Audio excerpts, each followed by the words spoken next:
Buenas tardes, bienvenidos al webinar de enfermedades de hígado en las Américas. Este webinar está patrocinado por la Sociedad Americana del Estudio de Enfermedades de Hígado y por la Asociación Latinoamericana para el Estudio de Hígado. Así que es bueno ver esta colaboración entre estas dos sociedades. Yo soy el codirector, mi nombre es Dr. Jorge Marrero. Yo soy hepatólogo de trasplante en la Universidad de Texas Southwestern Medical Center en Dallas. Y mi codirector es el Dr. Manuel Mendizábal de la Argentina.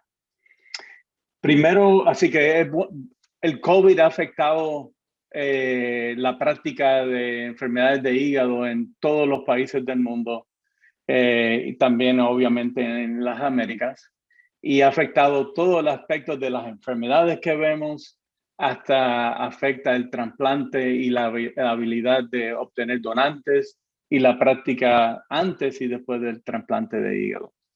Así que en este webinar vamos a hablar de las perspectivas de Estados Unidos. Van a haber dos presentaciones. Yo les voy a hablar de enfermedades de alcohol y la perspectiva de Estados Unidos.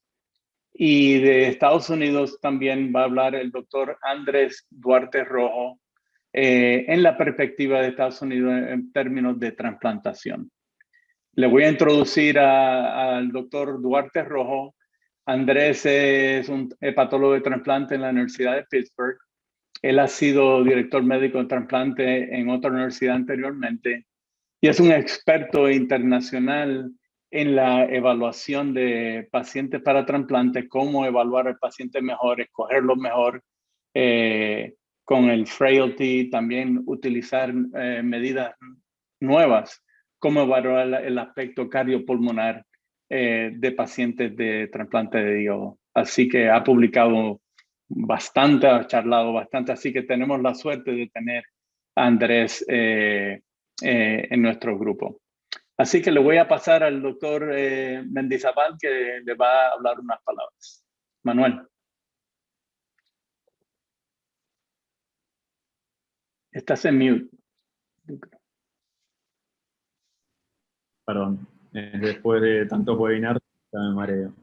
Bueno, muchas gracias a todos por reunirse esta tarde. La verdad que es un placer poder estar aquí con todos ustedes, disfrutando de esta reunión. Y una vez más, gracias a la Asociación Americana de Hígado, a la AASLD, por permitirnos participar en estos webinars. Desde ALE, la verdad que creemos que es una muy buena oportunidad para difundir nuestra perspectiva y conocer un poco más e interiorizarnos un poco más de las situaciones actuales en Latinoamérica. Por parte de ALE tenemos dos oradores que la verdad tienen muchísima experiencia en trasplante hepático y en manejo de pacientes con enfermedades hepáticas. Entre ellos está la doctora Valeria Descalzi. Valeria es la jefa del programa de trasplante hepático del Hospital Universitario Fundación Favaloro. Tiene muchísima experiencia, son uno de los centros de mayor volumen de nuestro país, así que ella nos va a poder contar en detalle cómo ha impactado la pandemia a nivel de trasplante, no solamente en Argentina, sino también en varios países de Latinoamérica. Y después también vamos a contar con la presencia del doctor Aldo Torre. Aldo es profesor titular del curso de Hepatología y Trasplante del Instituto Nacional de Ciencias Médicas y Nutrición. Aldo también tiene muchísima experiencia en manejo de pacientes con enfermedades hepáticas y su charla va a estar orientada en MAFLD y el impacto de este grupo de pacientes durante la pandemia. Así que, ¿te parece, Jorge, que vayamos a la primera presentación? Sí, y le quiero decir que al final de las 4 charlas va a haber una oportunidad de hacer preguntas al panel y a los que van a dar las charlas. Y abajo en Zoom hay un box que dice Q&A, y ahí pueden escribir las preguntas y al final las vamos a tratar de leer y contestarlas como grupo. Así que... Muy bien, perfecto. Entonces, avanza con la primera charla, Jorge, que empezamos. Gracias. Bueno, les voy a hablar de la perspectiva aquí en Estados Unidos de la enfermedad de hígado relacionada al alcohol y lo que estamos viendo con esta pandemia. Next. Aquí esta diapositiva le está hablando del consumo de alcohol en el mundo. Y esto viene de un repaso de hace como un año en LASLD. Y mundialmente, como vemos, el mediano este es el que más consume litros de puro alcohol por población, que en realidad ni sabía que tomaban tanto. Luego viene la África, Europa, que se mantiene bajando en la cantidad un poco, y luego vienen en verde las Américas. Así que el consumo de alcohol es significante basado en la población de estas distintas áreas en el mundo. Next. En Estados Unidos está este survey que se dedica a evaluar la epidemiología de alcoholismo y las condiciones relacionadas al alcoholismo en Estados Unidos. Y ocurre cada 10 años, más o menos, y el último ocurrió en el 2017, pero la data es hasta el 2013. Y esto nos dice que el 70% de las personas en Estados Unidos usa algún tipo de alcohol, 70%, que eso viene aumentando desde el 1992. En términos de las personas que tienen un abuso de alcohol o dependencia, y el consumo de alcohol que es de alto riesgo a desarrollar alcoholismo ha aumentado y es estimado como el 14% de las personas que usan alcohol. Así que esto es un problema grande que se viene empeorando en Estados Unidos, el uso de alcohol y especialmente estos dos grupos de abajo que son los que toman de alto riesgo o tienen dependencia. Next. Esto es un estudio interesante que es un modelo que trató de proyectar al futuro hasta el 2040 qué va a pasar con enfermedad alcohólica hepática y específicamente en Estados Unidos. Si seguimos como estamos, sin cambiar las leyes o la manera de que el consumo de alcohol en este país, en Estados Unidos, si se mantiene el status quo, se espera que van a haber 1 millón de muertes a través de los próximos 20 años relacionadas a la enfermedad alcohólica de hígado. Si hay una intervención moderada, va a bajar un poco. En realidad, lo más importante es tener una intervención que sea fuerte y contundente y esa intervención, que todavía no sabemos cuál es, pero esa intervención es que va a haber un efecto en la mortalidad y puede que baje la mortalidad en Estados Unidos. Así que lo que nos dice este modelo matemático es que necesitamos intervenciones para el consumo de alcohol para entonces reducir la tasa de mortalidad de pacientes de enfermedad alcohólica de hígado. Así que esto va a ser bastante difícil, ya que el consumo de alcohol y el dinero que genera es significante y va a tomar mucho... va a ser un poco difícil, pero eso es lo que necesitamos por lo que estamos viendo. Next. Esto es una diapositiva de algo que se publicó en el New York Times. Y lo que pasó durante la pandemia desde el marzo del año pasado fue que mucha gente tuvo un happy hour virtual y se llamaban los cuarantinis. Y fue durante la cuarentena y aún pasa hoy en día. Las personas se sintieron solas, aisladas, hubo aumento en depresión y demás, y hubo un aumento en la cantidad de consumo de alcohol. Y eso es lo que se llaman los quarantines. Por lo menos el New York Times le llamó esto.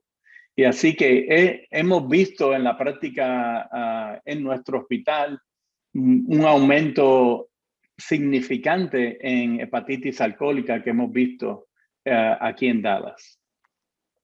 Next.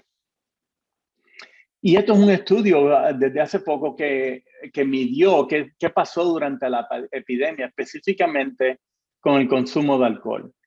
Y lo que encontraron en adultos es que el uso de alcohol en el 2019 en adultos, el promedio era de utilizar alcohol 5 días a la semana, que es bastante.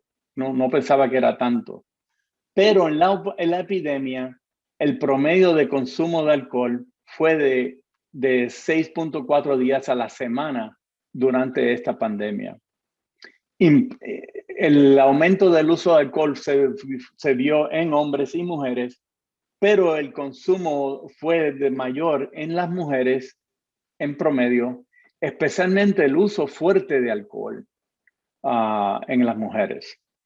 Lo otro importante de este artículo es que no solo lleva a la enfermedad de hígado, sino también que crea problemas de ansiedad y depresión que se vieron en este estudio específicamente. Así que la pandemia, como sospechamos, llevó a un aumento en el uso de alcohol. Next. Esto es una diapositiva que enseña la mortalidad prematura de enfermedad hepática alcohólica. En estas columnas son los hombres, luego las mujeres, y después viene el ratio entre los hombres y mujeres. En rojo son las edades de 25 a 49, en verde 50 a 59 y en azul de 60 a 69. Y en las filas están los blancos, negros e hispanos aquí en Estados Unidos. Y como vemos, la mayoría de los pacientes que tienen la mortalidad por enfermedad del hígado vienen siendo los mayores de edad. Pero lo que se está viendo, especialmente en hombres y mujeres, es un aumento en todas las razas de gente joven, en la mortalidad de gente joven.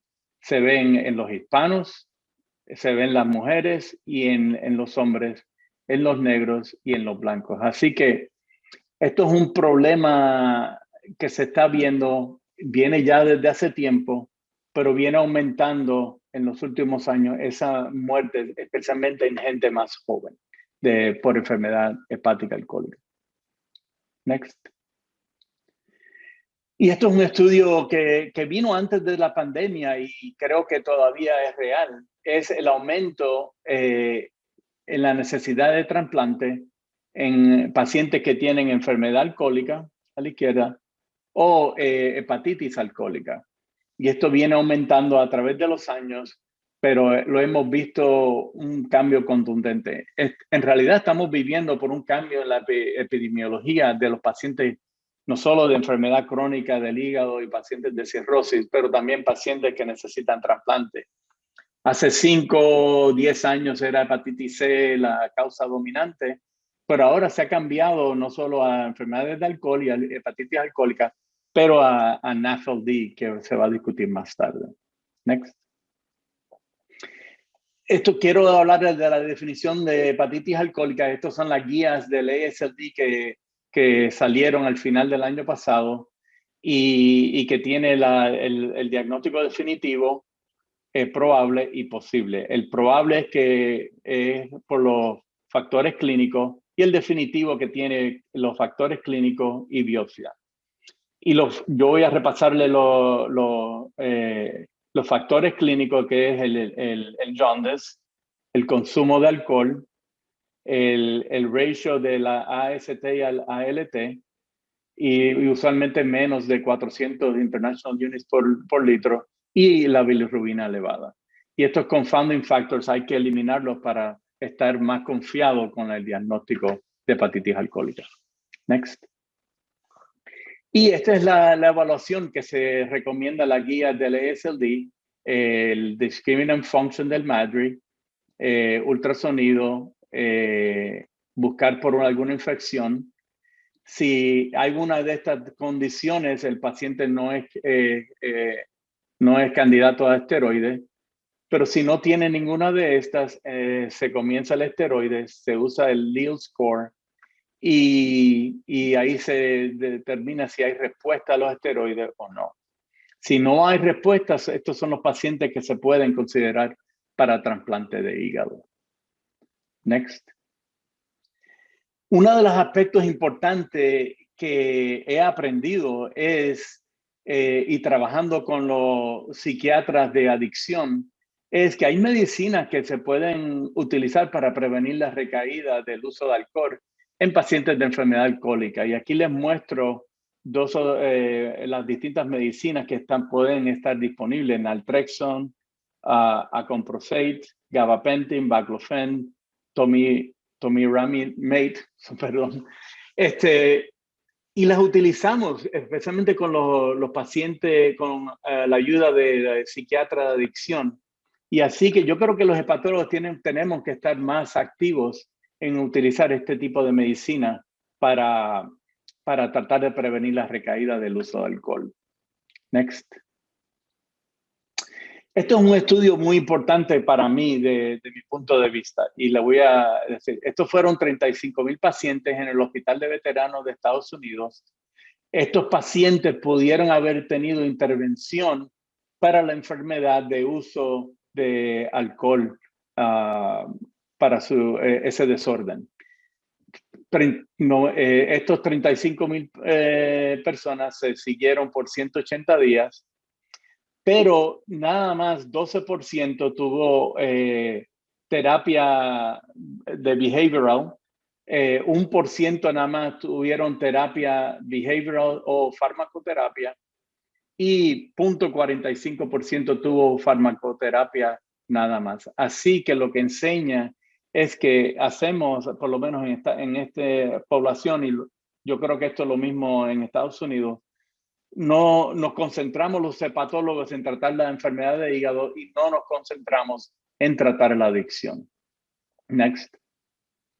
Y lo importante es que los pacientes, aunque fuera minoría, los pacientes que se le trató el desorden del uso de alcohol, la decompensación nueva fue más baja, la mortalidad fue más baja y la mortalidad a largo plazo también fue más baja y todo fue estadísticamente significante. Así que si aumentamos estas intervenciones para tratar el desorden, el alcoholismo, podemos aumentar los resultados aún más, especialmente eliminando la mortalidad y la decompensación.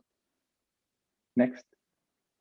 Y esto es un estudio que no tiene nada que ver con el hígado y es durante la pandemia que llevó a mucha ansiedad, depresión, aislamiento. Este estudio se evaluó llamadas de teléfono con empatía y se midió distintos cuestionarios que miden la soledad, depresión, ansiedad y básicamente cómo se siente la persona. En la izquierda es el control y en el B la intervención. Y nada más la llamada hizo que la gente se sintiera mejor. Y parte de esta evaluación fue que también hubo reducción en el uso de alcohol. Así que también podemos pensar que este tipo de intervención, una llamada con empatía a nuestros pacientes, les puede ayudar en este momento de la pandemia que es difícil para todos. Next. Así que en conclusión, el uso de alcohol ha aumentado en los 5 años y se ha aumentado específicamente durante la pandemia. La incidencia de enfermedad hepática por el alcohol ha aumentado también. El aumento de enfermedad hepática ha tenido el efecto de aumentar la mortalidad, especialmente en gente joven. Y los hepatólogos tenemos que estar más proactivos en el tratamiento del alcoholismo a la vez de tratar la enfermedad del hígado con terapias psicológicas y farmacológicas. Gracias por su atención y vamos para el próximo. Manuel, o Valeria, perdón. Sí, ahora la próxima presentación estará a cargo de la doctora Valeria Descalzi, jefa de patología de la Fundación Favaloro de Buenos Aires, y nos hablará sobre el impacto de COVID en el trasplante hepático. Valeria. Hola, buenas tardes a todos. Bueno, en mi charla va a ser acerca de los desafíos y las buenas prácticas en respuesta a la pandemia por COVID en trasplante, como dijo Manuel, referida a los países de Latinoamérica. Siguiente. Next. No existen conflictos de interés en cuanto a mi presentación. Next. Y la agenda que voy a presentar se basa básicamente en mostrarles cuál fue el impacto en la donación de órganos y el impacto en el número de trasplantes en los países de Latinoamérica, cómo fue también el impacto en el número de camas ocupadas en COVID en cuanto a las actividades de trasplante, cuáles fueron las consecuencias en los pacientes en lista de espera de la pandemia COVID, y finalmente, y muy breve, voy a mencionar algunas iniciativas previstas para el 2021. Siguiente, next. Como ustedes saben, la pandemia por COVID-19 ha llevado a una asignación inusual de recursos sanitarios, justamente para atención de la pandemia, y esto afectó negativamente la atención de los pacientes con hepatopatías crónicas y trasplante. Siguiente. Desde comienzos de la pandemia, prácticamente en abril del 2020, comenzaron a publicarse recomendaciones acerca del manejo de las hepatopatías crónicas y trasplante. Estas recomendaciones fueron provistas por, digamos, sociedades internacionales científicas, y también fueron recomendaciones individuales que cada país proyectó de acuerdo a la situación sanitaria. Siguiente. Como podemos ver en este slide, muestra cuál fue la evolución de la infección en América Latina de COVID-19, y como podemos observar, hubo diferencias en las tasas de infectados en los diferentes países de Latinoamérica. Estas diferencias tienen que ver con las diferencias geográficas, las diferencias socioeconómicas, geográficas, y también con las conductas y las políticas sanitarias que adoptó cada país con respecto al aislamiento y el distanciamiento social. Como podemos ver, Brasil lidera en Latinoamérica el mayor número de casos de infección por COVID, ya llega prácticamente, ya superó los 10 millones, y le siguen en prevalencia Colombia, Argentina y México, que ya han superado también los 2 millones de infectados. En contraposición, hay algunos países que muestran diferentes curvas, como por ejemplo Uruguay, que durante todo el 2020 ha podido frenar el ingreso de la infección al país, y en los últimos meses y ya en los primeros meses del 2021 ha empezado a tener cada vez más número de casos. También una diferencia significativa ha sido el caso de Chile, que ya lleva 800.000 infectados, que al principio de la pandemia tuvo una curva pronunciada, pero en prácticamente 4 meses pudo aplanar.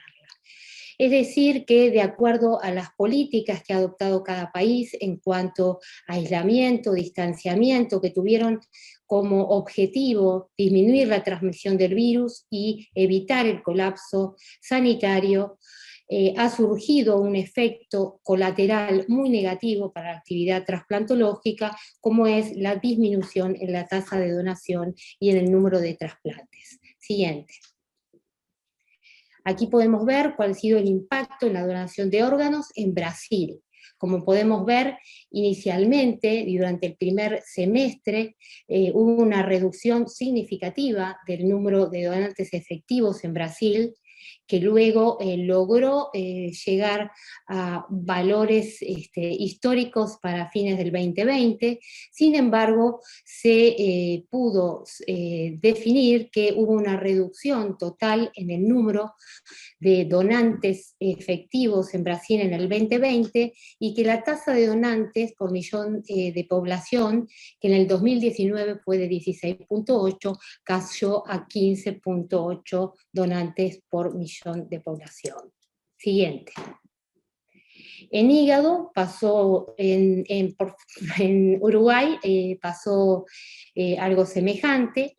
Los donantes efectivos de órganos tuvieron una tasa significativa, un descenso significativo en la tasa de donantes, que en el 2019 fue de 22.7, esto considerando donantes de órganos y tejidos, y para 2020 se redujo en un 21%, llegó a 18.8 donantes por millón de población. Siguiente. Colombia tampoco se quedó atrás. Este gráfico muestra los donantes cadavéricos efectivos en Colombia entre enero y septiembre, comparando periodos 2019-2020, y como podemos ver, ya en marzo la caída de donación fue significativa. En el 2019 los donantes cadavéricos efectivos fueron 319 y en 2020 158, es decir que la tasa de donación se redujo en un 50%. No era muy buena en el 2019 era de 6.3 y se redujo a 3.3 donantes por millón de población. Siguiente. Estos son los datos de Chile. Chile al comienzo de la pandemia, en los primeros meses, sí redujo significativamente el número de donantes, y como podemos apreciar, ya para septiembre pudo restablecer los valores de donación históricos, por lo menos los que tenía y los que había tenido en el 2019. Sin embargo, comparando los dos periodos, 2019 y 2020, la tasa de donación disminuyó un 25%, de 10 donantes por millón de población a 7.5. Siguiente. Y estos son los datos de Argentina que comparan dos periodos, de marzo a diciembre del 2019, con igual periodo en el 2020, y como se puede apreciar, los donantes cadavéricos efectivos en Argentina en el 2019 fueron 740 y descendieron al año siguiente a 313. Es decir, que hubo una reducción muy significativa del 58%, y la tasa de donación, que en el 2019 había sido muy buena, de 16.4, se redujo en el 2020 a 6.9. Siguiente. En resumen, en cuanto al impacto en la donación de órganos en los países que pude tomar datos de América Latina, se ve aquí en este gráfico cuál es la caída en la tasa de donantes efectivos, siendo los países más afectados Argentina y Colombia, que han superado las cifras de caída mayores del 50%. Siguiente. Con respecto al impacto en el trasplante de órganos, siguiente. Next. Podemos ver que en Brasil también hubo una disminución significativa en el número de trasplantes. Fue mucho más significativa, como pueden ver en el gráfico de la izquierda, en trasplante renal, pero también hubo caída en el número de trasplantes de hígado, y para el 2020 el número de trasplantes cayó en un 13,5%. Siguiente. En Uruguay, si bien se observó una caída en el número global de trasplantes, ven que en el 2019 hubo 199 trasplantes de órganos sólidos y en el 2020 162, esta caída no se vio reflejada en el número de trasplantes hepáticos realizados cuando se compararon los mismos periodos. Siguiente. En Colombia, la tasa de trasplantes totales, comparando los periodos 2019-2020, también se redujo en forma significativa. La reducción fue de un 42%, y cuando nos referimos a trasplantes de hígado específicamente, el trasplante de hígado en 2020 sufrió una caída del 27%. Siguiente. Estos son los datos de Chile, que también se observó una caída en el número de trasplantes. La curva de la izquierda, al igual que la curva que mostré en tasa de donación en Chile, pueden observar que en los primeros meses el número de trasplantes, ni bien se inició la pandemia, fue bajo, pero se recuperaron en el último cuatrimestre. Y de Chile podemos decir que la caída en el número de trasplantes hepáticos fue del 17%, en el 2019 se trasplantaron 145 hígados y en 2020 120. Siguiente. Estos son los datos de Argentina, los datos globales del número de trasplantes de órganos sólidos en Argentina del 1 de marzo al 8 de diciembre, y como pueden observar hubo una reducción en el número de todos los trasplantes, no solo de hígado, sino de riñón, páncreas, intestino, corazón. El promedio en la reducción del total de trasplantes fue del 50.8%, y la caída en el número de trasplantes hepáticos representó el 40%. En el 2019 se trasplantaron 388 pacientes, cayeron a 213 en el 2020. Siguiente. En este gráfico podemos observar que no solo hubo una caída en el número de trasplantes entre el 2019 y 2020, sino que también se pudo observar que de los pacientes trasplantados en el 2020 se observó un incremento en el número de trasplantes por hepatocarcinoma.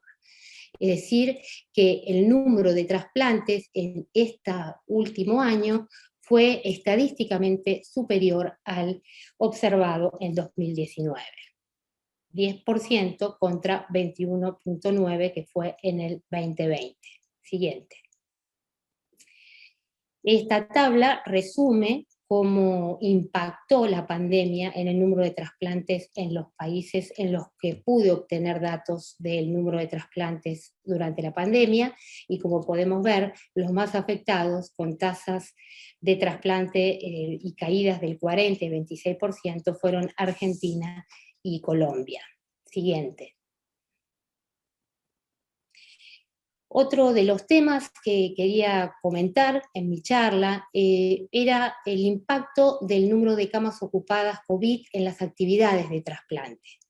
En este estudio que publicó mi grupo en conjunto con 12 centros de trasplante que aportaron datos en una encuesta, pudimos observar el número de ocupación de camas COVID durante la pandemia, en un periodo que fue de marzo a agosto del 2020, y como pueden ver en el gráfico de la izquierda, por ahí no sé si pueden ver que lo estoy marcando, de los 12 centros, hubo 5 que prácticamente no tuvieron ocupación por camas COVID, y esos 5 centros son los que tuvieron el mayor número de trasplantes en 2020, y los centros que tuvieron una alta tasa de ocupación COVID, que varió entre un 4 y un 40%, hubo instituciones que tuvieron mucha internación con pacientes COVID, en esos centros prácticamente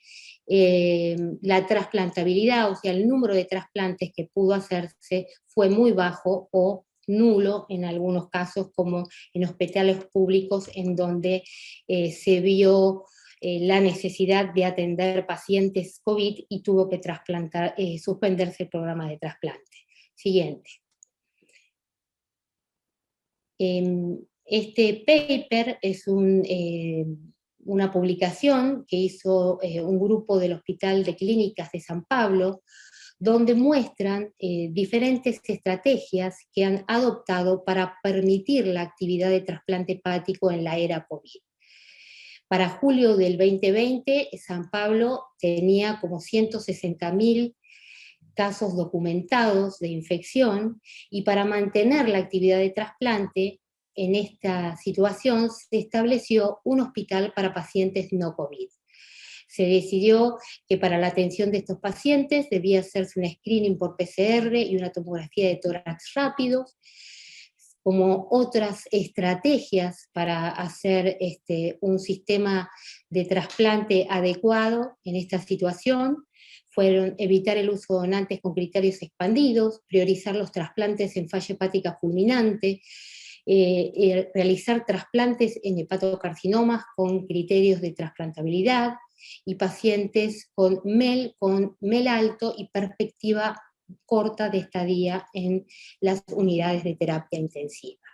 Y como puede verse en el gráfico de la izquierda, comparando dos periodos después de adoptar estas estrategias multimodales para permitir la trasplantabilidad, se pudo lograr y mantener el número de donantes con baja morbimortalidad y con un índice de externación semejante entre ambos periodos, pre-estrategia y después de la implementación de estas estrategias. Siguiente. Y en esta tabla podemos ver el impacto de la pandemia en la lista de espera. Lamentablemente no tengo datos sobre el impacto en otros países de Latinoamérica, por eso voy a brindar los datos que me han aportado desde el INCUCAI en Argentina. Como pueden observar en esta tabla, hubo una disminución de la derivación de pacientes para evaluación y para ingreso en lista en la Argentina, y esto se vio a nivel de todas las listas, la lista de espera renal, hepática, corazón, pulmón. El promedio de reducción de nuevos pacientes incluidos en listas, comparando 2019 con 2020, fue del 62%, y en trasplante hepático la reducción fue del 39%. Siguiente. Con respecto a la mortalidad, aquí en esta tabla podemos ver el número de ingresos nuevos, los casos prevalentes en lista de espera, o sea, los pacientes que ya existían en el 2019 y en el 2020, los fallecidos, y la mortalidad estimada para el 2019 fue del 15%, la mortalidad global, y para el 2020 del 10%. Siguiente. Para evaluar los efectos de la pandemia en los pacientes en lista y en población trasplantada, se han diseñado diferentes registros justamente para saber cuál es la dinámica en esta población. En Argentina, este registro está disponible para todos los médicos que estamos en la actividad de trasplante, donde podemos ingresar todo el destino de nuestros pacientes trasplantados y en lista con respecto a la infección por COVID. Estos mismos registros también se han dado en otros países, como en Colombia, y también hay registros internacionales en donde intervienen países de Latinoamérica, como la Sociedad Mexicana, la Panameña y Brasil. Siguiente. Bueno, en este gráfico podemos ver algunos datos que también me han aportado amablemente del INCUCAI.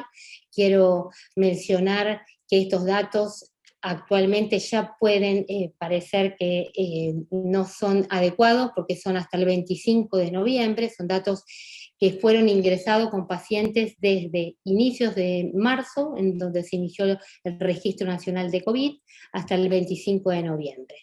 Y podemos ver cuál es la prevalencia de infección por COVID en pacientes trasplantados, que es del 11%, y en pacientes en lista del 37%, y cuál fue la mortalidad y letalidad para ese momento.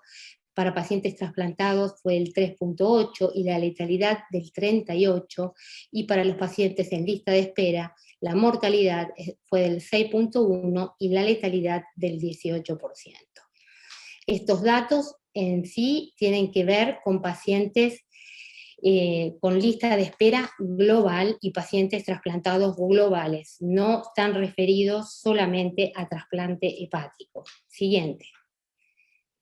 Si bien no pude acceder a los datos de la lista de espera hepática en Argentina, pude tomar algunos valores de la letalidad y mortalidad de lista de espera en mi centro, que fue la Fundación Favaloro, y como podemos ver, de 122 pacientes en lista, hubo 26 infectados confirmados por PCR, 6 fallecidos, por lo que la mortalidad fue del 4.9% y la letalidad en mi grupo de pacientes de mi lista de espera fue del 23%.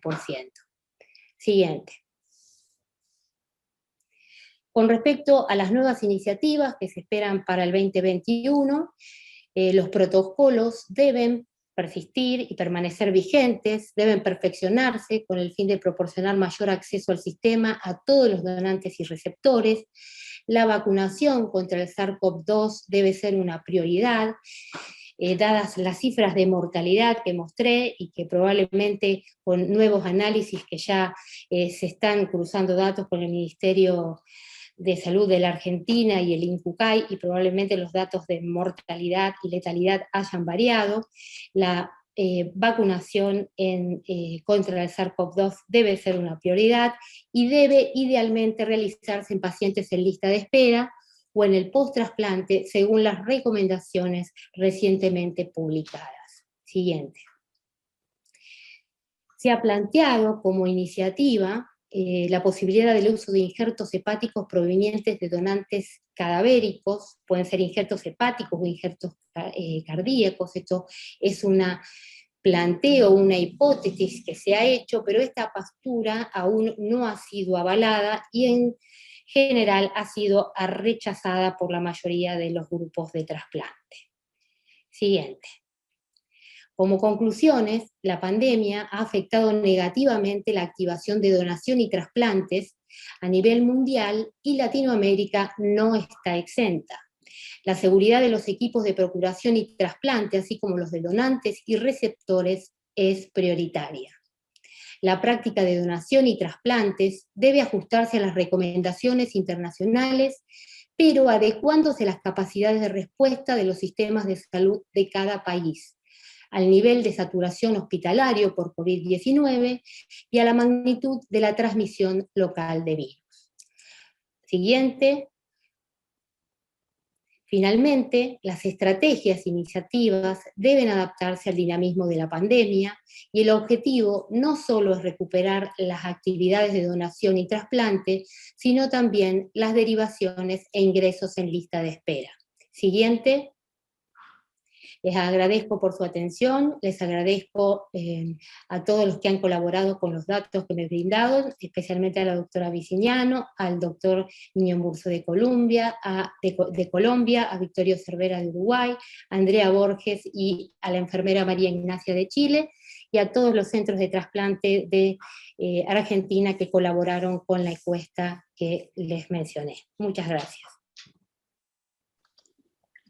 Gracias, Valeria. El próximo speaker es Andrés Duarte Rojo, de la Universidad de Pittsburgh.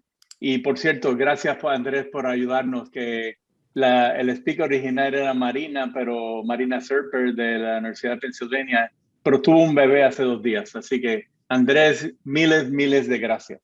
Andrés. Muchas gracias a ustedes por la invitación. Con mucho gusto aquí puedo servir de bateador emergente para Marina. La siguiente, next, please. Y entonces mi único disclosure es que algunas de las diapositivas me las robé de la doctora Serper, ella me las pasó. Por lo demás, tengo otro disclosure que no tiene ninguna relación con esta charla. Next. Bueno, vamos a hablar de 2 cosas muy breves, que es el impacto de COVID en el trasplante hepático en Estados Unidos, emulando la charla que ya nos dio la doctora Valeria. Y vamos a hablar también de cuáles son las estrategias para el trasplante seguro ahora en la época de COVID-19. Next. Entonces, lo primero que quiero mostrar es que similar a lo que ha pasado en Latinoamérica y seguramente en el resto del mundo, podemos ver ahí en este recuadro rojo que hubo una disminución en el número de donantes recuperados del 25% en algunos meses de lo que fue el 2020, inmediatamente después del inicio de la pandemia. Next.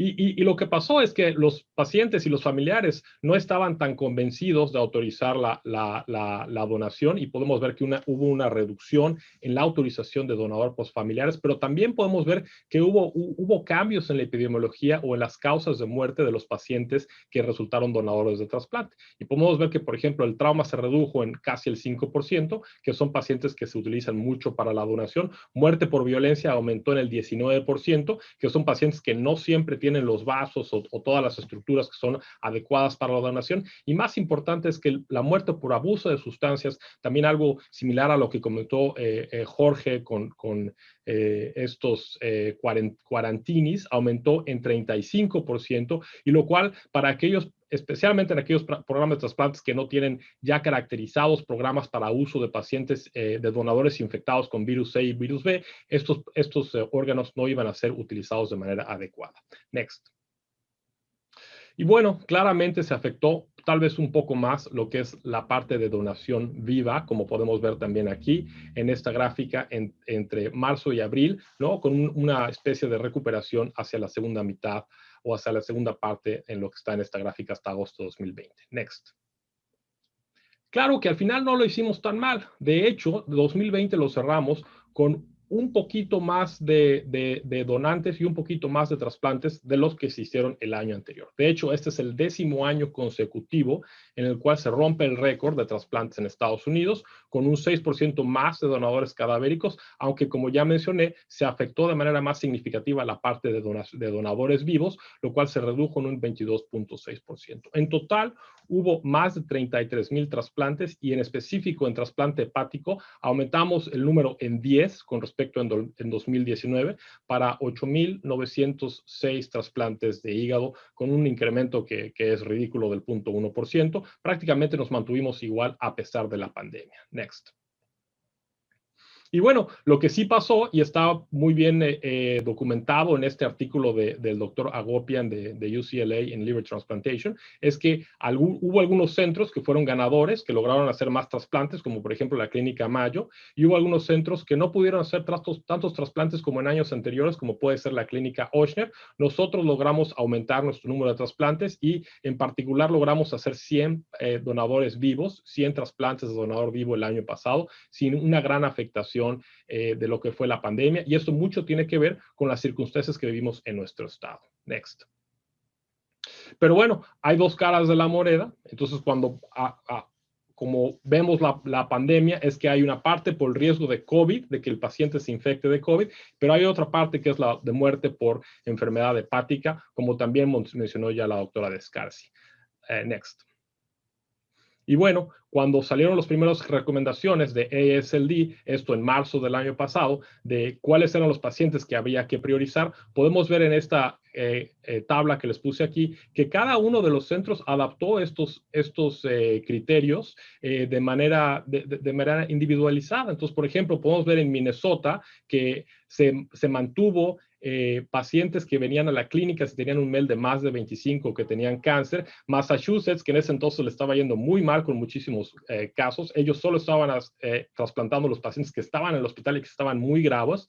En Nebraska también siguieron la recomendación de un MEL de más de 25. Canadá, en uno de los centros de Canadá estaba haciendo algo parecido, ¿no? Texas se movió a hacer todas sus evaluaciones por telemedicina. En fin, cada uno de los centros hizo lo mejor que pudo para mantener sus trasplantes durante este momento de crisis, adaptando las recomendaciones que vinieron de la AASLD. Next.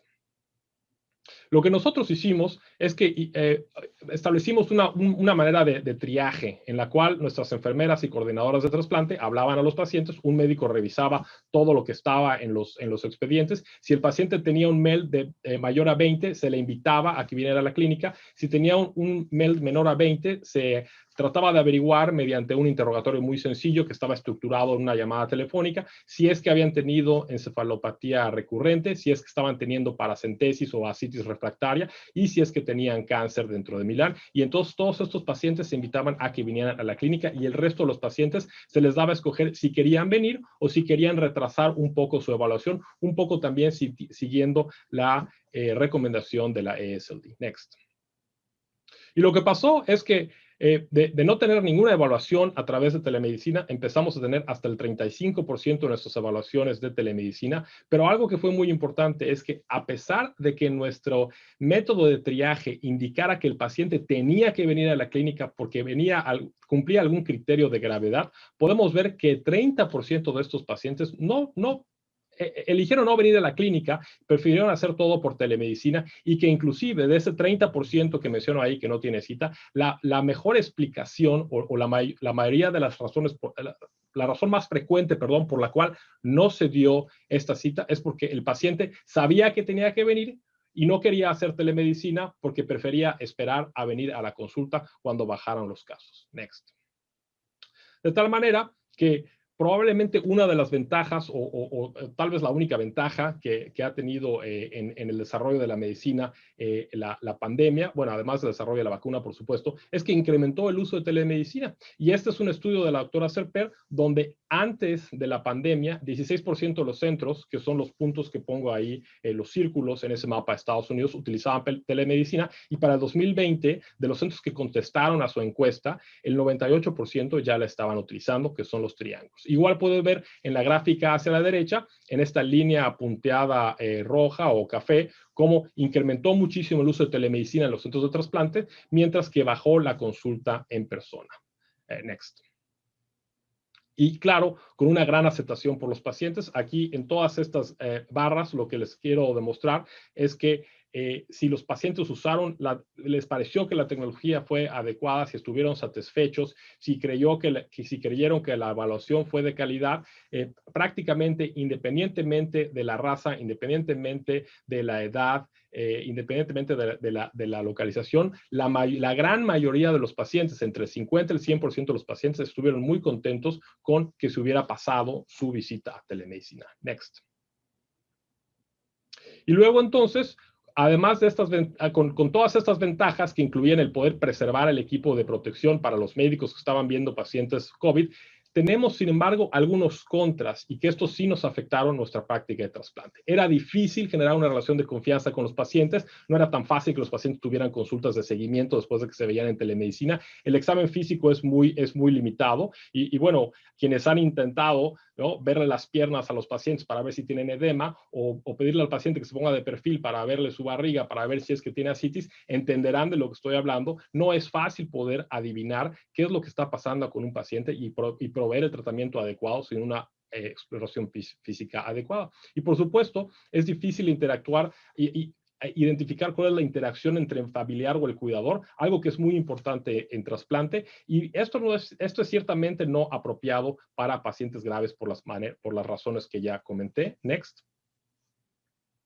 Y bueno, lo que pasó es que se afectaron las listas de trasplante por la telemedicina. Hubo menos evaluaciones, hubo más pacientes que fueron eliminados, similar a lo que ha pasado en Latinoamérica. Y por ejemplo, les puedo decir que actualmente en nuestra lista, que hasta ayer tenía 102 pacientes, el 22% de estos pacientes están inactivos. Las razones son múltiples. Regresaron a tomar, hubo uso de sustancias, muchos de esos pacientes de hecho los tuvimos que eliminar de la lista de trasplante. Hay algún problema psicosocial, ya no tienen dinero, no tienen transporte, y tal vez la más importante es fragilidad. Hay muchos de nuestros pacientes que ahora están en cama, no sabemos cuál es su condición física y que lo que les hemos dicho es, pues hasta que no puedas venir a la clínica y pueda yo verte, te voy a dejar inactivo, porque si te llega un hígado, no puedo entender si vas a estar en condición apropiada, pero obviamente lo hacemos en aquellos en los que tenemos datos fehacientes o fidedignos de alguna manera por hospitalizaciones en hospitales locales, donde podemos ver que son pacientes que ya tuvieron fracturas o que tienen alguna otra complicación derivada de la inactividad y propiamente de la fragilidad. Next.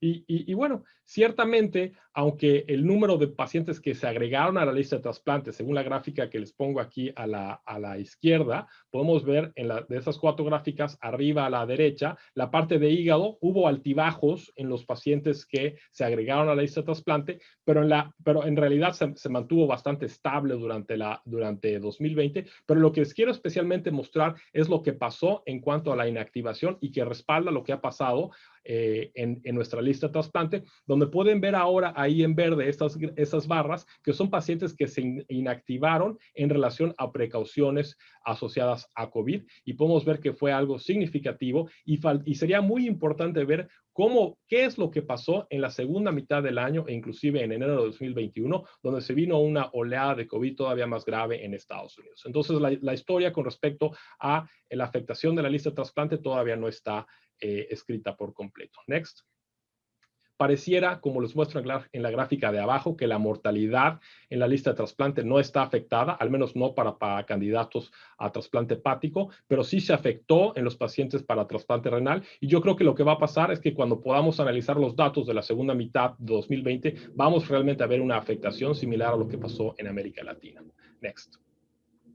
Y bueno, las mejores prácticas de la pandemia, creo que el triaje y la educación de los pacientes son vitales. La telemedicina es claramente algo muy importante. Hay que proveerles un ambiente seguro, que cuando vengan a la clínica se sientan que no están siendo expuestos a COVID o que no están siendo expuestos a SARS-CoV-2. Hay que hacer pruebas virales. Ahorita voy a hablar un poco de ello. Igual vacunación. Hay que ajustar las políticas de trasplante. Por ejemplo, algo muy importante que hizo UNOS es que permitió que cual fuera el mail que tenía el paciente antes de la pandemia, se siguiera utilizando sin que el paciente necesitase ir al hospital a hacerse nuevos laboratorios por el riesgo de contagio. Y en relación a lo que comenté de prehabilitación o de fragilidad, perdón, tenemos que hacer un programa de teleprehabilitación donde podamos evaluar cuál es el estado físico de funcionalidad física de los pacientes y podamos inclusive entrenarlos para que salgan de la cama, para que estén activos y puedan tolerar un trasplante hepático. Next.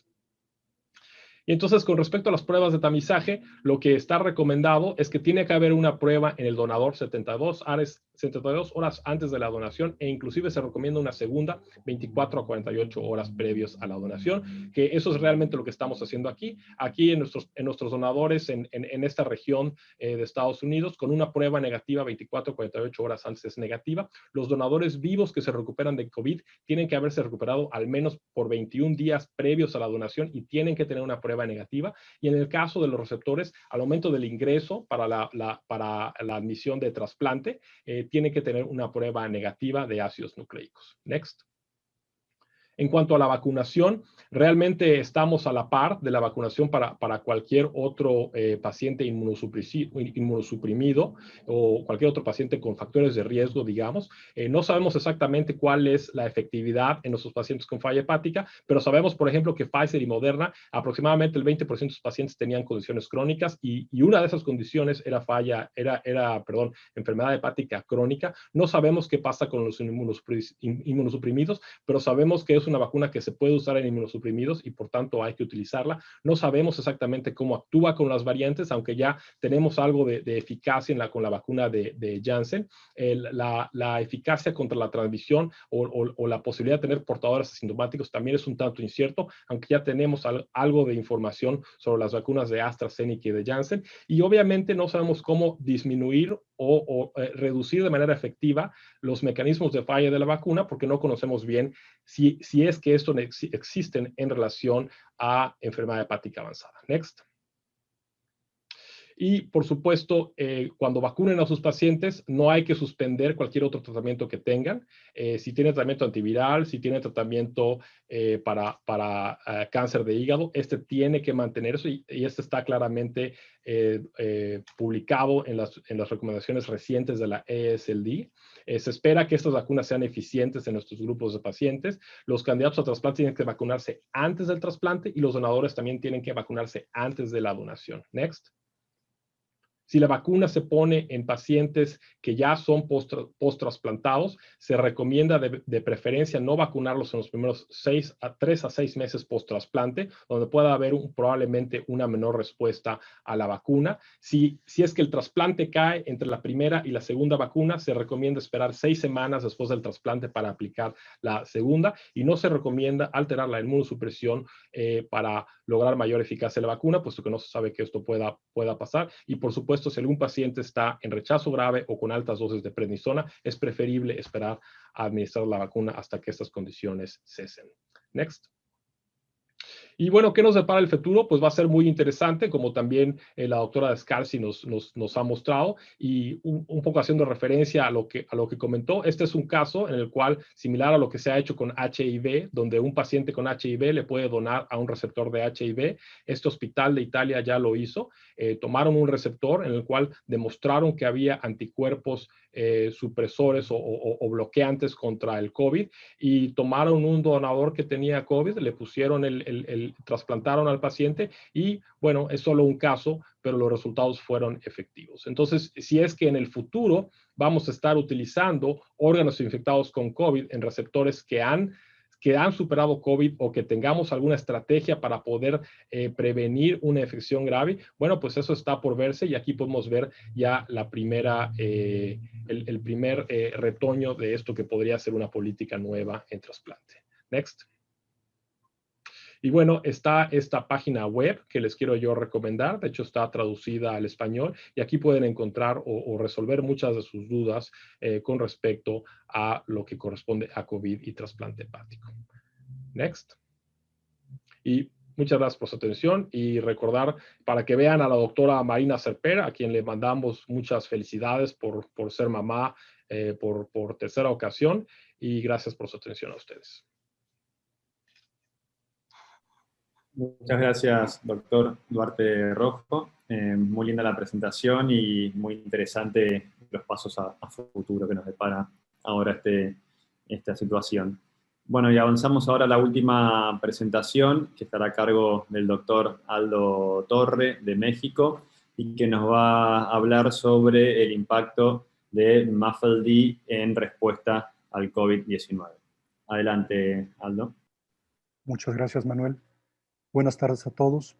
Y vamos a hablar de lo que es el impacto del MALF en lo que es Latinoamérica. Next. Y donde hemos asentado la plática en los siguientes tópicos. No tenemos ningún conflicto con la industria. Next. Magnitud del problema a nivel mundial del COVID. Next. Next. Y esto es un problema grave. Si ustedes ven la siguiente gráfica, es una pandemia que ha afectado a más de 111 millones de personas y que ha llevado a la mortalidad a más de 2.400.000. En este primer gráfico podemos ver los países más afectados, como son Estados Unidos, la India, Brasil, por arriba de 10 millones y Estados Unidos por arriba de los 28 millones, con mortalidades muy diferentes, como mencionaba la doctora Valeria, en virtud de cómo cada país tiene sus normas de manejar la pandemia en cuanto a las restricciones, sobresaliendo lo que es la mortalidad en Brasil con 245.000 pacientes. Next.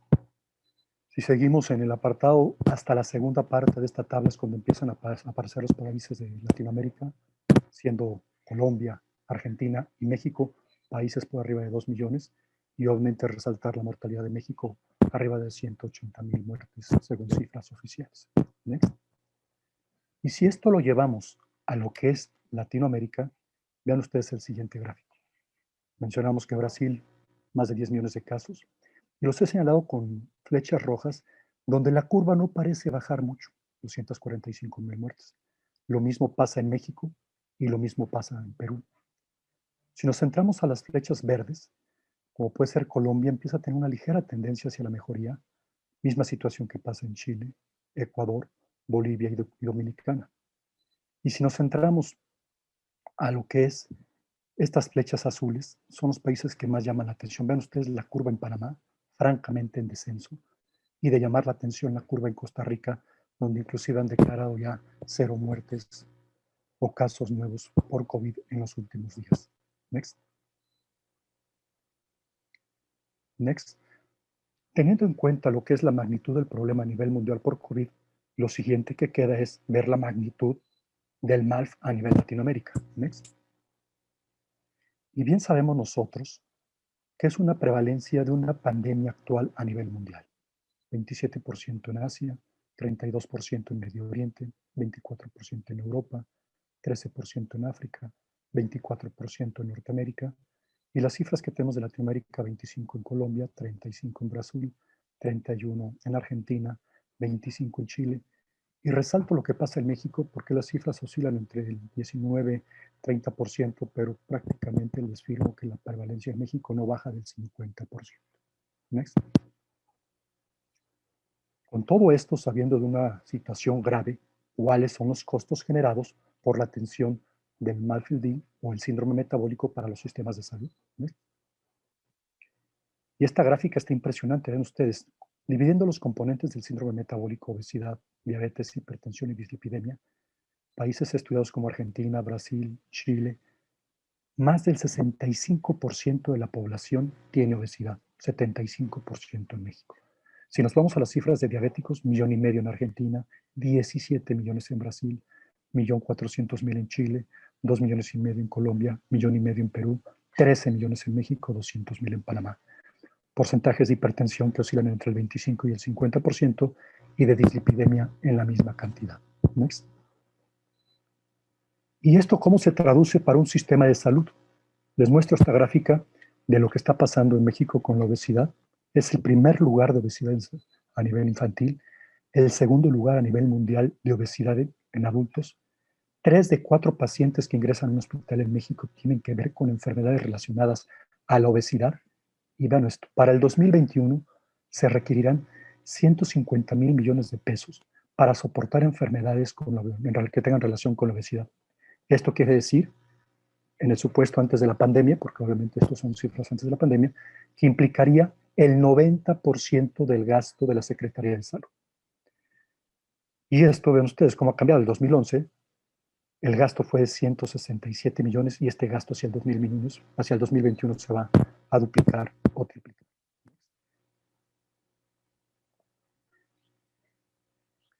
Y esto es importante porque estamos hablando de una situación, en este caso el MAFLD, que pasa a ser una entidad que va a tener complicaciones crónicas. Y van ustedes, las enfermedades hepáticas en el país pasan a ser la 4ª causa de muerte, y yo creo que esto puede ser extrapolable a muchos países de Latinoamérica donde la enfermedad hepática debe estar entre la 3ª y 5ª causa de muerte.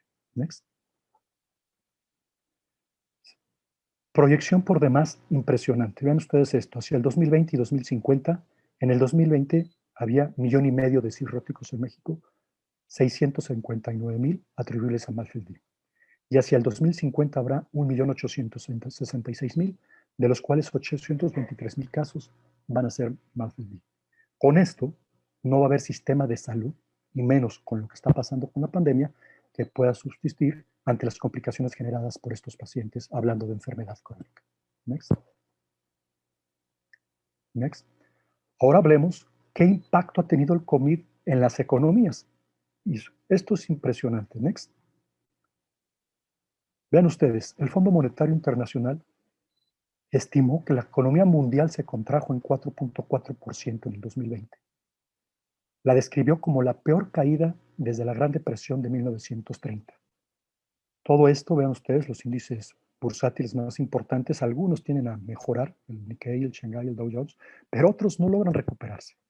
Hablando de la zona, las 6 economías que más cayeron: Venezuela, menos del 30%, Perú, menos del 12.9%, Panamá, menos del 11%, Argentina con un crecimiento negativo del menos 10.5%, México menos 9% y Ecuador 9%.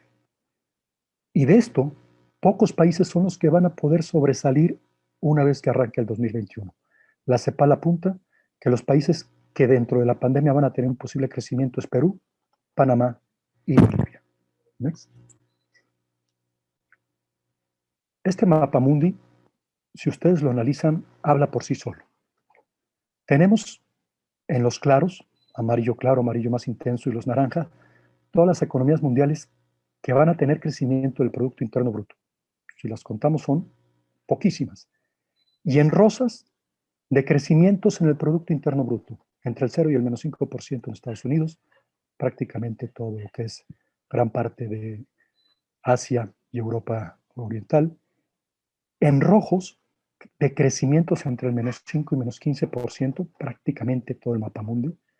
Y estamos hablando de que todo esto compete a Latinoamérica, y caso especial en Venezuela, con una disminución del Producto Interno Bruto de menos 15 al menos 70%. Siguiente. ¿No? Next. Ante esto, los desafíos los tenemos muy claros. Sabemos qué tenemos que hacer. Next.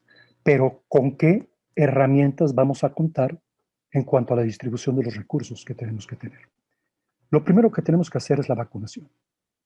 Esta gráfica, de igual manera, tiene los países que tienen mayor prevalencia en cuanto a vacunación. Estados Unidos ha vacunado a más de 60 millones, China más de 40, Reino Unido más de 17, la India más de 11. Segundas dosis en Estados Unidos ya por arriba de los 20 millones, Reino Unido por arriba de los 600,000, Israel a una velocidad importante, y lo ven por las curvas que aquí mencionamos. Next. Pero ¿qué pasa en Latinoamérica? Next. El objetivo es vacunar el 70%. Si nos vamos a México, 2 millones de casos, 445,000 vacunas, no más del 0.35% de la población vacunada. Next. Si nos vamos a Argentina, 2 millones de casos, 260,000 vacunas, no más allá del 0.58% de la población vacunada. Next. Next. Si nos vamos a Chile, 795,000, 55,000 vacunas, 0.29, Next. Y si nos vamos a Brasil, más de 10 millones de personas afectadas, con más de 1 millón de vacunas, pero solamente compete el 0.5% de la vacunación.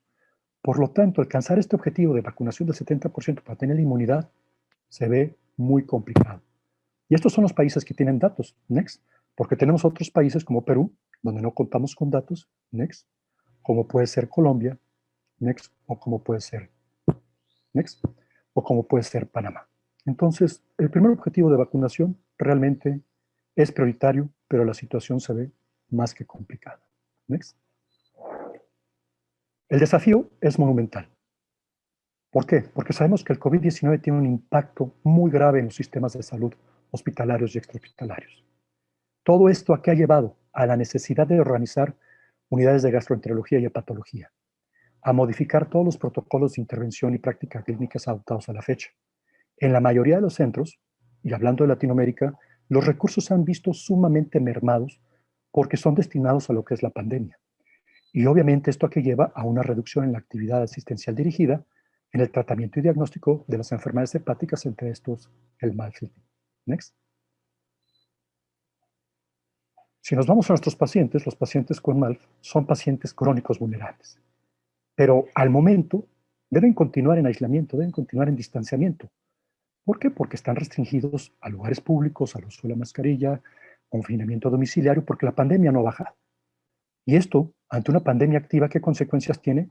Demora asistencial. Muchos hospitales no han reiniciado sus consultas, cambios obligados a los modelos de atención y distribución, repito, muy juiciosa de los recursos. Next. Pero parece mentira. Lo primero que debemos garantizar o lo primero que debemos buscar es esto: un equipo de protección adecuado para el personal de salud. Next. Y esto lo traigo a colación porque este estudio me llamó mucho la atención. Si esto pasa en un estudio de pacientes del Reino Unido y Estados Unidos, no quiero ver qué pasa en muchos lugares de Latinoamérica. 99,000 trabajadores de la salud contra 2 millones de individuos de la comunidad, seguidos en un año, del marzo 24 a abril 23 del 2020. 4.7 eran trabajadores de la salud y el objetivo era testearlos para prueba positiva para COVID. Se vio que los trabajadores de la salud tenían 3 veces más probabilidad de tener esta prueba positiva, mucho más evidente en la población del Reino Unido. Next. Y cuando analizaban la causa, no puede ser esto. Trabajadores de la salud con material reusado, un riesgo relativo de 23.7 más de presentar la infección.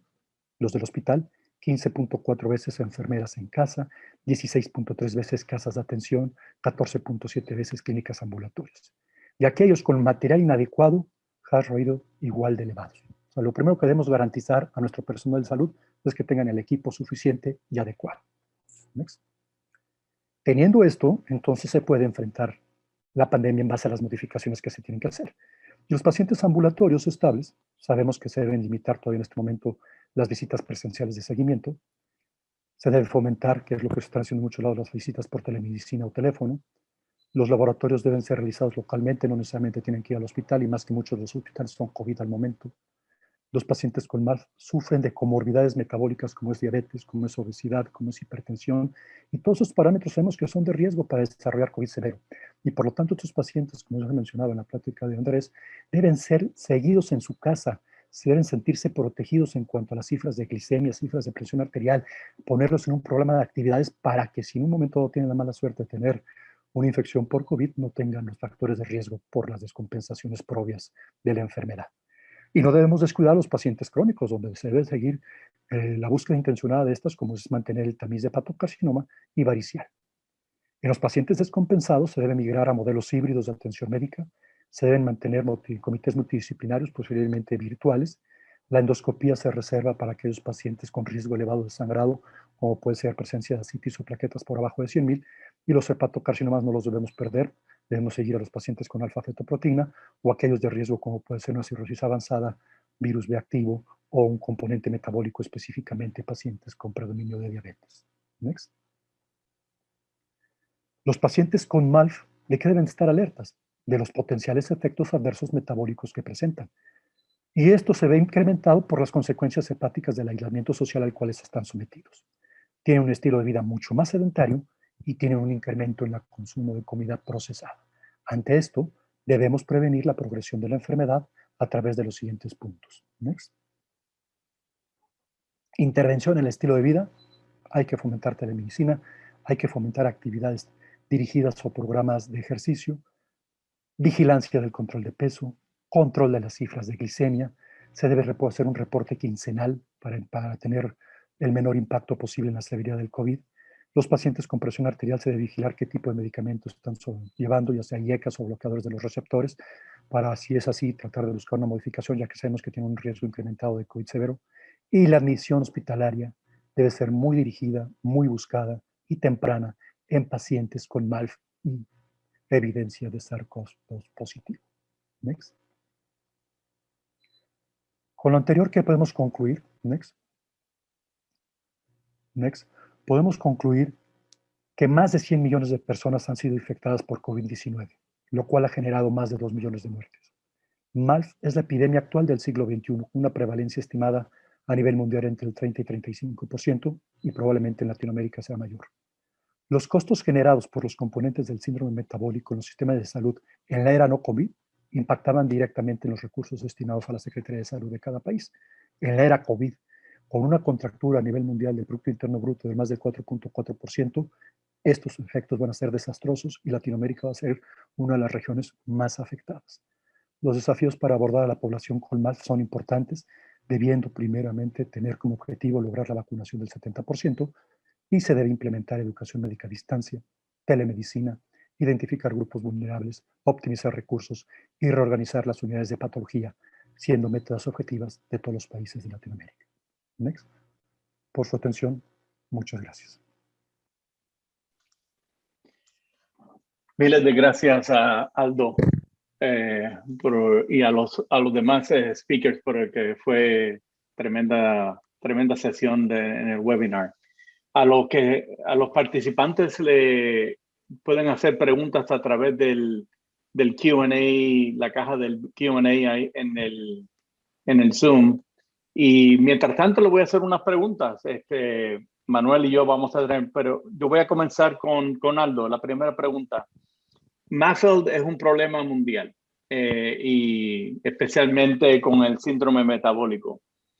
En los tiempos que estamos viviendo, ¿sería mejor hacer una intervención a los pacientes precirróticos para ver que tienen MAFLD, para ver si evitamos alguna complicación en un futuro, o nos concentramos en los pacientes cirróticos ahora en la pandemia? Yo creo que es muy buena pregunta, y yo creo que en la pandemia lo que debemos orientar más que nada son a esos pacientes precirróticos que se pueden todavía estabilizar y evitar la descompensación. El paciente descompensado llegará tarde o temprano a urgencias, y obviamente eso impacta sobre todo los sistemas de salud que hemos dicho. Pero el impacto de esos pacientes que quedan descuidados nos puede ayudar mucho a evitar saturaciones y a destinar mejor los recursos. Sí.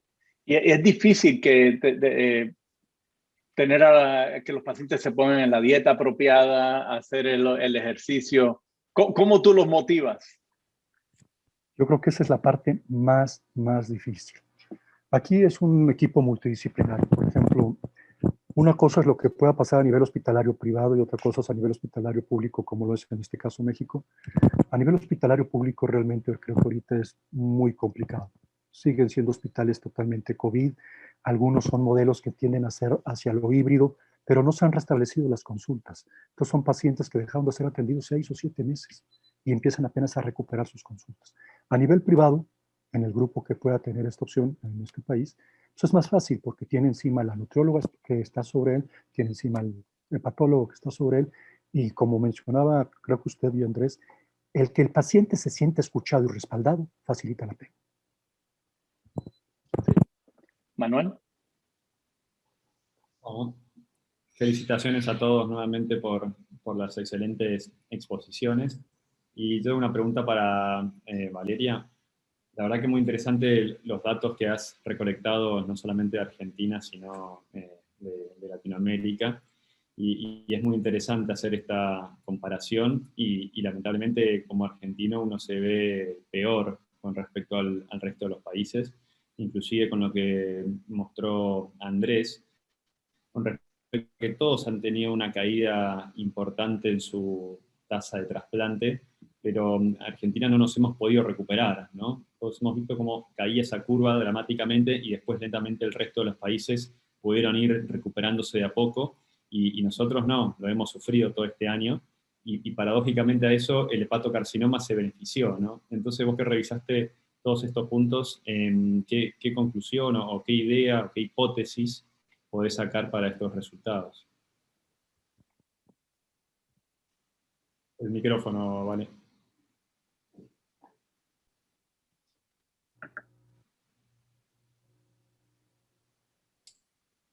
Bueno, con respecto a la Argentina, yo tengo la esperanza que para este año haya una mejor tasa de procuración y tasa de trasplantes.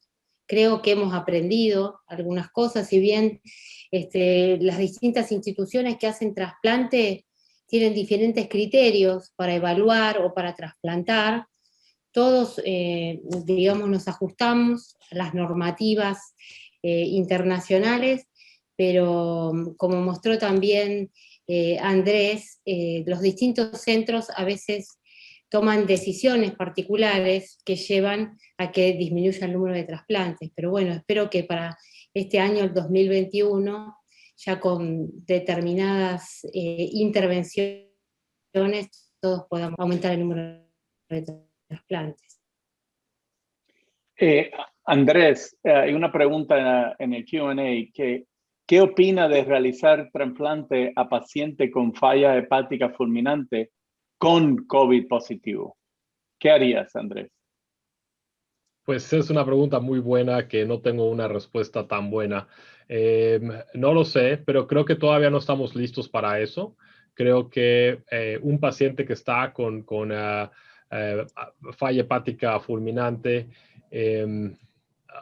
creo que la mortalidad va a ser tan grande con o sin el COVID que tratándose de un injerto que puede usarse para otro paciente que no tenga COVID, creo que probablemente el balance no sea positivo si trasplantásemos esos pacientes sin tener, y estoy pensando un poco, por ejemplo, en lo que pasaba con virus B, ¿no? Cuando trasplantábamos el virus B y los pacientes, si les daba una fibrosante colestásica, se morían muy rápido. Creo que hasta que tengamos un mejor entendimiento de cuáles son las terapias que podemos dar a estos pacientes con COVID, yo no haría eso, y yo sé que, por ejemplo, nuestro centro no ha hecho eso, y es de hecho una política a nivel nacional que si un paciente tiene COVID, no debe ser trasplantado.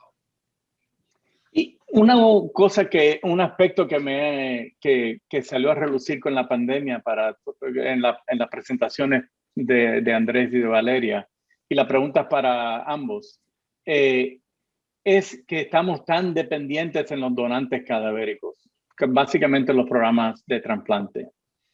Y como nosotros hacemos la prioridad basado en el MELD y basado en la urgencia, cuán enfermo está el paciente, en realidad tiene que haber un movimiento para utilizar donantes vivos en trasplantación, especialmente cuando tengan un MELD más bajos. ¿Qué crees? Yo sé que tú estás en Pittsburgh, Andrés, que es la cuna del donante vivo y se hace más, pero ¿qué creen Andrés y Valeria y cualquiera de los demás de promocionar el donante vivo, ya que para no estar tan dependientes en el donante cadavérico? Sí, yo creo que en algunas circunstancias, cuando es prioritario hacer el trasplante y no es de alto riesgo, digamos, cuando las perspectivas de recuperación post-trasplante son buenas, se debe evaluar la posibilidad de donante vivo. Sí, yo creo que sí. Bueno, pues nosotros realmente trasplantamos todo con donante vivo. Claro. Acute liver failure o falla hepática fulminante, cáncer, cualquiera desde neuroendocrinos, metástasis colorectales. Tenemos un protocolo para metástasis colorectales, tenemos un protocolo, todo IRB approved para colangiocarcinoma. Tenemos inclusive una publicación de la doctora Ganesh demostrando que en MEL 30 y para arriba, o 30 y más alto, la mortalidad de donador vivo versus donador cadavérico, la mortalidad post-trasplante es similar. Entonces, la verdad es que creo que depende mucho es algo muy centro específico, y bueno, nosotros seguimos promoviendo mucho donador vivo. De hecho, ayer en nuestra consulta hubo 6 donadores. Nosotros presentamos entre 3 y 4 donadores por semana. Y creo que nuestro centro pues seguirá creciendo y seguirá promoviendo donación o trasplante de donador vivo. Muy bien. Jorge, yo tengo una pregunta. Sí. Tengo una pregunta para vos, ¿no? Porque en tu charla mostraste un dato muy interesante. El consumo de alcohol aumentó dramáticamente de 5 días a la semana hasta casi todos los días, pero después un trabajo en que ya veíamos que ese consumo venía aumentando pre-pandemia, ¿no? Y lo que hizo la pandemia fue acelerar este consumo.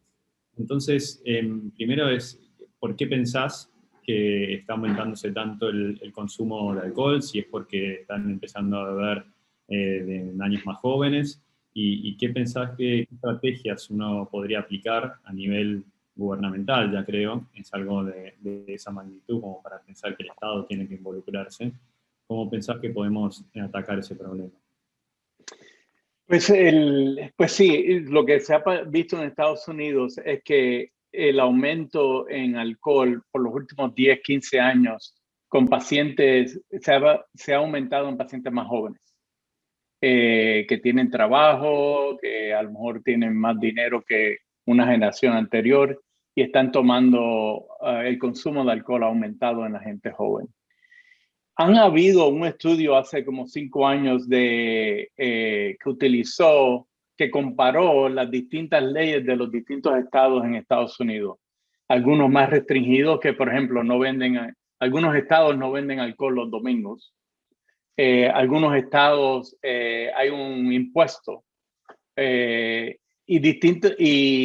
básicamente, mientras más restringido están las leyes en los distintos estados, la mortalidad es más baja. O sea que hay una correlación. Lo que pasa es que en Estados Unidos, pues cada estado está casi independiente. Así que ese es el problema, que hay que hacer unas leyes que sean común, como en tabaco, como en cigarrillos, que bajó el consumo de cigarrillos y las enfermedades que están a riesgo. Así que hay que hacer algo a un nivel más alto con las leyes, ya que hay correlación con el consumo y los resultados. Muy bien. Yo voy a leer acá una pregunta del chat que la hacen dirigida a vos, Valeria, de Marcela Sixto. ¿Cómo fue la aplicación de la telemedicina en los pacientes trasplantados en tu centro? Andrés nos mostró su experiencia que ha sido realmente buena.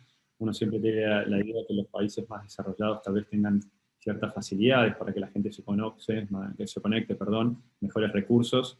Pero bueno, nuestra situación puede ser un poco diferente, y por ahí también, Aldo, tu opinión al respecto puede llegar a servir, que vos también tenés experiencia en trasplante.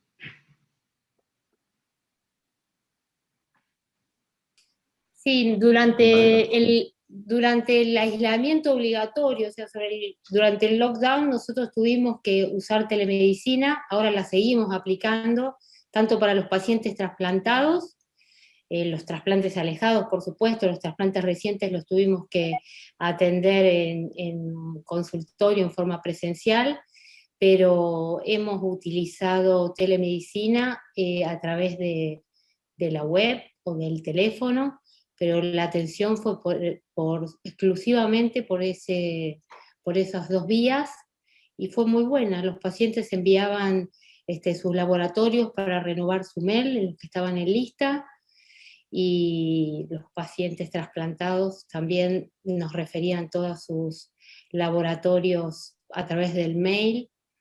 Así que eso actualmente, que no estamos ya con un periodo de cierre, de aislamiento absoluto, pero se sigue manteniendo porque hay normas de distanciamiento, y para pacientes que están lejos del centro de trasplante seguimos con las consultas, las videoconsultas, teleconsultas por teléfono y también a través del mail. Eso ha cambiado drásticamente en el transcurso del 2020. Bueno, la última... perdón. Sí. No, que leí en el chat que a través del chat, no fue por el Q&A, que me preguntaban por el seguimiento de los post-trasplante. En mi centro, los pacientes que han tenido COVID, en general hay una sola muerte de los pacientes que tuvieron trasplantados, fue una muerte en un trasplante alejado, que en realidad murió por las comorbilidades asociadas al COVID, y en general a todos los trasplantes inmediatos como alejados han tenido buena evolución post-trasplante. Porque ese es un dato que no mostré. Sí. La última pregunta para Aldo. ¿Cómo manejan en sus hospitales el dilema ético de priorizar las internaciones para pacientes con COVID sobre los cirróticos decompensados y trasplantes? Muy buena pregunta, pero muy difícil de contestar. Lo divido siempre en dos, lo que es la medicina pública y lo que es la medicina privada. Hablo por el instituto a nivel público, el Instituto Nacional de la Nutrición. Yo he estado de permiso en los últimos 6 meses, pero lo que veo, siendo COVID total, que eso fue de marzo, abril hasta noviembre, que es cuando intentaron hacerlo híbrido antes de la segunda oleada, los pacientes no eran aceptados, solamente era hospital COVID. Y eso era un problema, porque todos los pacientes, no solamente hepatópatas, nefrópatas, oncológicos, se quedaron desprotegidos. No hablemos del programa de trasplante, siendo un programa sumamente exitoso, de tener 50, 52 al año. De marzo a marzo habrán trasplantado 3. Entonces es muy grave lo que pasó en la institución pública. Y estoy hablando de una institución pública que no es el reflejo de la medicina pública en el país. Nutrición es la perla de la Secretaría de Salud, porque los demás hospitales no tienen los recursos que tiene el instituto.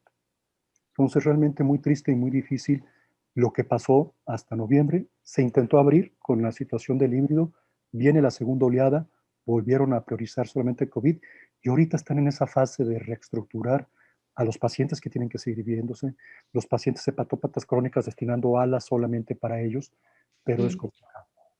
Y en los privados, la gente que tiene opción a pagar, lo manejan diferente. Hay hospitales totalmente COVID que no aceptan nada y otros hospitales que con prueba negativa y con una tomografía negativa son canalizados a su seguimiento y ahí entran hepatópatas, oncológicos, nefrópatas, todos los demás. Pero sí es muy complicado lo que está pasando. Sí. Bueno, yo creo que aquí terminamos el webinar. Ese es el tiempo que tenemos. En realidad aprendí un montón de todos ustedes y me encantó. Así que gracias por participar. Manuel, no sé si quieres decir unas palabras, pero en realidad me encantó. Manuel. Lo mismo, gracias a todos por tomarse hoy. La verdad que es muy interesante haber disfrutado y comprendido un poco mejor la situación en cada lugar, en cada región, y realmente lo disfruté mucho. Gracias Jorge, Aldo, Andrés y Vale, y gracias a ESLD y Ale por el espacio. Miles de gracias. Gracias a todos y que pasen buen día. Gracias a ustedes por la invitación. Adiós. Gracias. Muchos saludos. Saludos a todos. Gracias, Bye. chao. Bye.